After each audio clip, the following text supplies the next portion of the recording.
Sir अभी supreme court की एक लेटेस्ट जजमेंट आई है जिसमें कहा गया है कि कॉन्ट्रैक्ट सर्विस पेंशन के लिए नहीं जोड़ी जाएगी।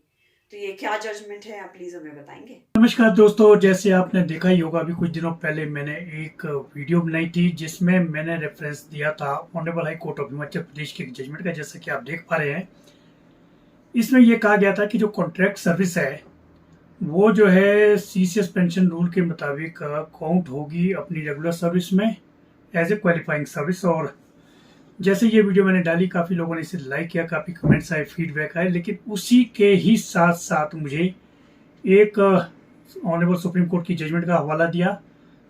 थैंक्स टू एडवोकेट विकास राजपूत, जो कि हिमाचल हाई कोर्ट में, उन्होंने मुझे उसके बारे में इन्फॉर्म किया कि एक जजमेंट आई, वो भी रिसेंटली आई है, जो थोड़ी कॉन्ट्रेरी जाती है हिमाचल हाई कोर्ट की जजमेंट के से। और एडवोकेट शिखा राजटा है, उन्होंने भी, जो honourable high court of HP में, उन्होंने भी इसका रेफरेंस मुझसे पूछा था कि उन्होंने ऐसी जजमेंट नोटिस किया। तो क्या है वो जजमेंट, और भी काफ़ी सारे लोगों ने पूछा है, तो मैं उसके बारे में अभी बताने वाला हूँ। क्या है वो जजमेंट, वो मैं पूरे आपको डिटेल में समझाता हूँ, फ्रॉम बिगिनिंग, यानी वो कहाँ से शुरू हुई थी और कहाँ तक वो एंड हुई, उसमें क्या अल्टीमेटली डिसीजन हुआ ऑनरेबल अपेक्स कोर्ट का। और जो ये हिमाचल हाई कोर्ट की जजमेंट है, क्या वो उसकी वजह से वो रूल मानी जाएगी, या जो हिमाचल हाई कोर्ट की जजमेंट है, क्या स्टेट गवर्नमेंट इसको चैलेंज कर सकती है सुप्रीम कोर्ट में इस जजमेंट के बेसिस पे। तो चलिए मैं आपको ले चलता हूँ इन सारी जजमेंटों की तरफ, और इनका पूरा रेफरेंस है। थोड़ी सी लंबी होने वाली है वीडियो, लेकिन आप काइंडली डिटेल से देखें। और लेकिन इससे पहले मैं आपसे ये रिक्वेस्ट करूंगा कि काइंडली आप जो है शेयर करें, ज़्यादा से ज़्यादा सब्सक्राइब करें, और सब्सक्राइब करवाएं भी लोगों से, ताकि जिन लोगों को इसकी जरूरत हो वो जो है इसके बेनिफिट उठा सकें। लाइक करें, कमेंट करें, और इस तरह से मुझे फीडबैक देते रहें। हो सकता है कोई जजमेंट मेरे से ओवरलुक हो गई और मैंने कोई ऐसी आपके नॉलेज में जजमेंट लाई है जो कि ओवर रूल हो चुकी है, या उसके कॉन्ट्रेरी कोई जजमेंट है, तो काइंडली आप जो है उस जजमेंट को जरूर मेरे नॉलेज में लाइए, ताकि मैं उसके ऊपर आगे रेफरेंस वीडियो आगे बनाऊं। तो थैंक यू वेरी मच, बने रहिए मेरे साथ। और ये देखिए, अब मैं सीधा ले चाहता हूँ। ये बेसिकली जो है, ये केस शुरू कहाँ से हुआ था, ये हुआ था सेंट्रल एडमिनिस्ट्रेटिव ट्रिब्यूनल अहमदाबाद से, और अहमदाबाद की बेंच में हुआ था। ओरिजिनल एप्लीकेशन नंबर 446 ऑफ 2014 है, और ये 8 सितंबर 2021 का ये डिसीजन है by honourable Jayesh V Bhairavia and honourable doctor A K Dubey की बेंच का ये फैसला था। टाइटल था इसका Maggi versus director general of DG Doordarshan. तो ये डिसीजन था, क्या है ये, इसमें ये था facts. In the present way being aggrieved by the rejection of the request representation of the applicant for counting the past contractual services rendered by her for calculating the service oblique pensionary benefits wide impugned order dated 18 September 2014 passed by the respondent number 1. The applicant has filed the present original application under section 19 of Administrative Tribunal Act 1985, और इसमें जो है ये सारे इसमें relief मांगे गए थे। और इसमें जो बेसिक प्रेयर है वो पैरा 3 में है। By way of present original application the applicant prays to 4 prayers. First prayer relates to counting of her contractual casual service render prior to regularisation as LDC, जो कि लोअर डिवीजन क्लर्क होता है, for grant of pensionary benefits and other allied services benefits such as MACP et cetera. Or secondly, the applicant also sought leave for direction to grant benefit of pay, salary and allowances with consequential benefit as per decision of CAT Ahmedabad bench so and so। एक इसमें already कोई decision था जो है, उसके भी इसमें reference दिया गया था कि उसी तरह का हमें बेनिफिट दिया गया है। तो पैरा 3.1 में था, the fact in the background are that the applicant was engaged as a general assistant on contract slash casual basis in the year 1985, and thereafter the same was extended from time to time by the respondent, however with break of few days, on the premise that though the applicant along with similarly placed casual worker were discharging the same duties as were being performed by the regular employees holding the same or similar post, the applicants were being paid only daily wages. The applicant herein along with other 6 employees filed OE। तो ये इसमें जो है basically इसमें prayer थी। और फिर इसमें जो है पैरा 3.1.1 में जो ये ऑब्जर्वेशन इसमें नोट किया गया है facts. In the meanwhile, pursuant to the decision of Principal Bench of Central Administrative Tribunal Delhi to regularize casual employees of DDK/AIR by way of framing the scheme, accordingly the services of applicant came to be regularized as LDC with effect from 31st March 1995 pursuant to the scheme of regularization of casual staff artists of Doordarshan of 1992-94, hereinafter referred to as a scheme of 92-94 for the sake of convenience.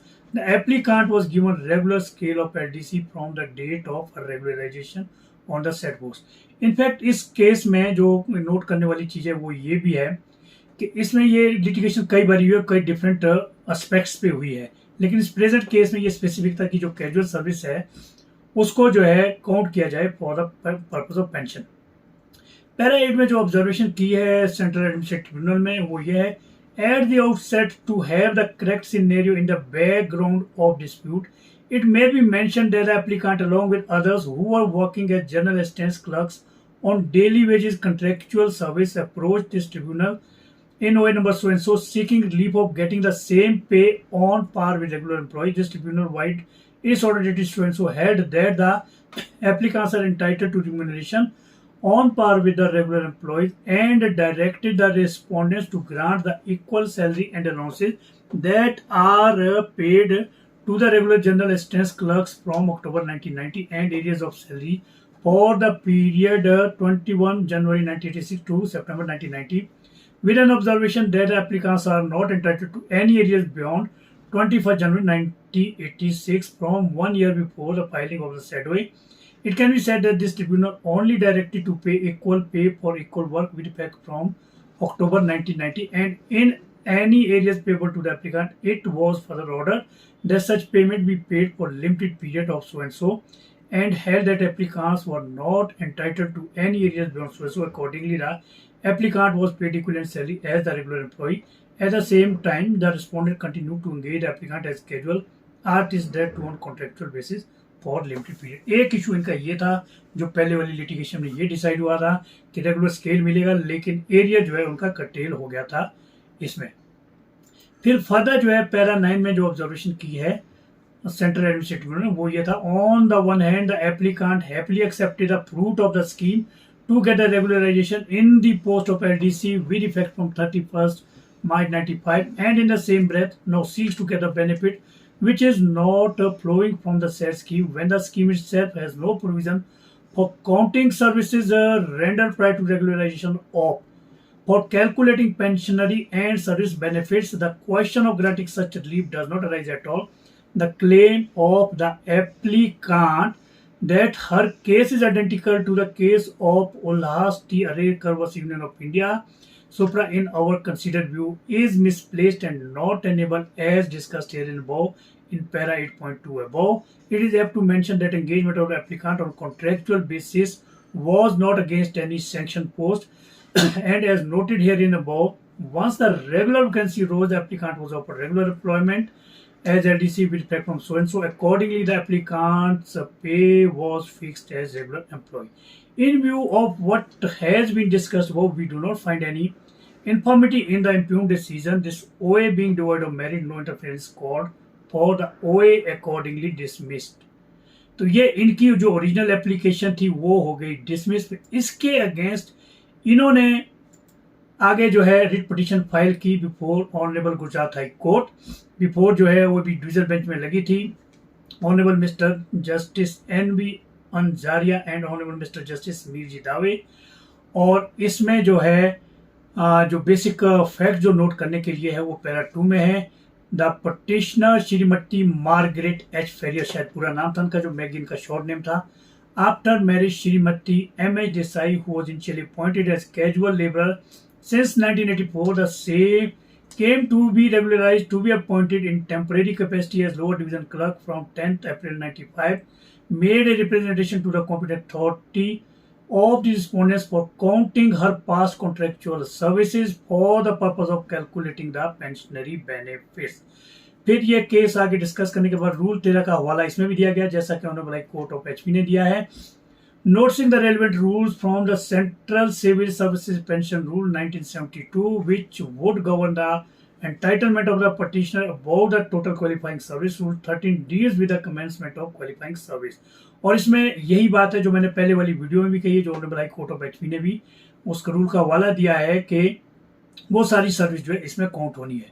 फिर honourable high court ने इसी के basis पे जो observation की है para point 5.2 में वो है, where reading of Rule 13 indicates that qualifying service of a government servant shall commence from the date he takes a charge on the post on which he first appointed. It takes the date of such appointment, either substantively made on in officiating basis or appointment in temporary capacity. First proviso to Rule 13 says that temporary service should follow without interruption by the substantive appointment. In the present case, temporary service of the petitioner has followed to become the order of substantive appointment. और based upon this जो है जो decision आया था honourable high court of Gujarat का वो ये था 6.4 में the services of the petitioner rendered as contractual shall be liable to be counted as temporary service for the purpose of calculating the qualifying service in accordance with the rules on the retirement of the petitioner. The pension shall be fixed for her accordingly. The petition is allowed accordingly. तो ये honourable high court of जो गुजरात का decision था ये 17 फरवरी 2022 का था। इसमें R/Oblique special civil application number 14592 of 2021 था। इस डिसीजन को जो है आगे चैलेंज किया गया वो जो है ऑनरेबल अपेक्स कोर्ट के पास। तो ऑनरेबल अपेक्स कोर्ट में जो ये चैलेंज किया गया ये डिसीजन, चलिए मैं इसके फैक्ट्स बताता हूं आपको। ये फैक्ट्स है, feeling aggrieved and dissatisfied with the impugned judgment and order dated 17 February 2022 passed by the High Court of Gujrat at Ahmedabad in our special leave number so and so, by which the division bench of High Court has allowed the said petition preferred by the respondent herein and has directed that the services of the respondent herein original writ petitioner rendered as contractual shall be liable to be counted as temporary service for the purpose of calculating the qualifying service for pensionary retirement benefits. The Director General Doordarshan, Prasar, Bharti, Corporation of India and another have preferred the present appeal. The facts leading to the present appeal in nutshell are as under. वो facts क्योंकि मैं पहले भी पढ़ चुका हूं दोनों petition में तो मैं दोबारा नहीं पढ़ूंगा। याचिकाकर्ता सुविधा आकस्मिक आधार पर कार्यरत था, यानी कि कॉन्ट्रैक्ट बेस पे जो है थे। फिर इन सारे फैक्ट्स के मद्देनजर जो फिर ऑनरेबल अपेक्स कोर्ट की जो ऑब्जर्वेशन है ये पैरा 7 में, Rule 13 of the 1972 rules provide for commencement of qualifying service. As per Rule 13, qualifying service of a government servant shall commence from the date he takes charge of the post to which he is first appointed, either substantively or in an officiating or temporary capacity. It further provides that such officiating or temporary service is followed without interruption by substantive appointment in the same or another service or post. Therefore, the services rendered on a substantive post or service rendered as officiating or temporary service shall be treated as qualifying service. Service rendered as casual contractual cannot be said to be officiating or temporary service. Even the services rendered as temporary service can be considered as qualifying service provided that the officiating or temporary service is followed without interruption by the substantive appointment in the same or another service or post. Service rendered as casual contractual cannot be said to be service rendered on a substantive appointment. Under the circumstances and on a fair reading and interpretation of the Rule 13 of the 1972 rules, the High Court has committed a very serious error in observing that the services in temporary capacity will include the classes of temporary services such as casual or even contractual. The High Court has materially erred in observing that the contractual service would be qualified as service in a temporary capacity. The question is not whether the services rendered by the contractual employee would be qualified as service in a temporary capacity. The question is whether in fact such contractual employee render the services as temporary or not. फिर para 9 में now so far as the submission on behalf of the respondent that in other departments under the scheme the employees of such department are entitled to their services rendered as casual contractual counted for qualified service for pensionary service benefits is concerned. Merely because some other departments might have such scheme, the respondent shall not be entitled to the same benefit in absence of any scheme in the appearance department in which the respondent render the services. और इन सारे facts को मद्देनजर रखते हुए para 10 में जो decision दिया है ऑनरेबल फैक्ट्स कोर्ट ने वो ये in view of the above and for the reason stated above the impugned judgment and order passed by the high court is unsustainable and the same deserves to be quashed and set aside and is accordingly quashed and set aside. The judgment and order passed by the tribunal dismissing the original application is hereby restored. Present appeal is accordingly allowed. However, in facts and circumstances of the case, there shall be no order as to cause. अब ये basically क्या है ये judgement? ये जो है live law में अभी रिपोर्ट हुई है 2023 लाइव लॉ SC 248 और ये है by honourable mister justice MR Shah and by honourable mister justice CT Ravikumar. Civil appeal number 1787 of 2023 है और ये मार्च 24 2023 का ही डिसीजन है जो मैंने इससे पहले डॉक्टर उमेश कुमार वाली जजमेंट थी honourable high court of HP को इसके बाद की है. और केस का टाइटल है director general Doordarshan Prasar Bharati corporation of India versus Shrimati Maggie H Desai. तो आशा करता हूँ कि ये जजमेंट आप लोगों के काफ़ी काम आने वाली है, तो आप इसे नोट कर लीजिए. मैं इसको जो है अपने जो प्लेलिस्ट बनाई हुई है जो as a digest purpose serve करती है उसमें डालूंगा. हेड में होगा सर्विस लॉ और रिट पटिशंस और पेंशन बेनिफिट के उसमें मैं डालूंगा, तो काइंडली इसे नोट कर लीजिए. लेकिन इससे पहले मैं कहूँ बाय बाय, तो आप लोगों से यही रिक्वेस्ट है कि काइंडली आप ज़्यादा से ज़्यादा लोगों से सब्सक्राइब कराएं, अपने सारे फ्रेंड सर्कल में अपनी फैमिली में भी इसको जो है शेयर करें ताकि नोबडी नोज कि कौन सी जजमेंट कब किसके काम आ जाए. तो अगर अवेयर रहना, it is better to be aware than to be ignorant. तो लाइक करें, कमेंट करें, फीडबैक दें, लेकिन फीडबैक मुझे इसी कमेंट सेक्शन में दे बजाय आप किसी और सोशल मीडिया के फॉरम के थ्रू. तो thank you very much and God bless you all. Bye bye.